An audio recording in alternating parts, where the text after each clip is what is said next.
Si le Canada souhaite vraiment en finir avec l'itinérance, pourquoi alors couper son financement à plus de 300 000 ménages dans le besoin? Le logement social offre sécurité et stabilité à des gens à faible revenu, trop souvent des familles monoparentales, des aînés, des Autochtones vivant en milieu urbain, des immigrants récents et des personnes en situation de handicap.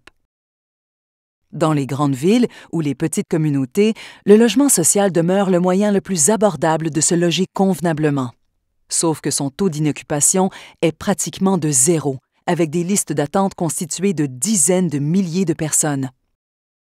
Cette situation n'est pas étonnante. Depuis 25 ans au Canada, on construit très peu de nouveaux logements sociaux et les 1,6 milliard de dollars consacrés dans le domaine seront réduits à zéro d'ici 2039.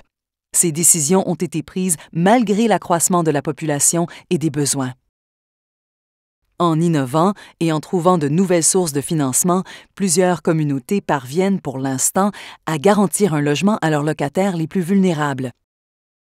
Mais des solutions locales de ce genre ne peuvent pallier au financement défaillant qui expose presque 1 million de locataires canadiens à l'itinérance. Certains affirment que le financement fédéral ne serait plus nécessaire puisque les hypothèques ont été remboursées. C'est faux. Celui-ci est indispensable afin de conserver les loyers au-dessous du prix du marché et de réparer les bâtiments vieillissants. Sans aide, la plupart des pourvoyeurs de logements devront augmenter les loyers ou vendre leurs immeubles, mettant les locataires à risque d'éviction. Si le logement social est sapé, où ces derniers iront-ils donc?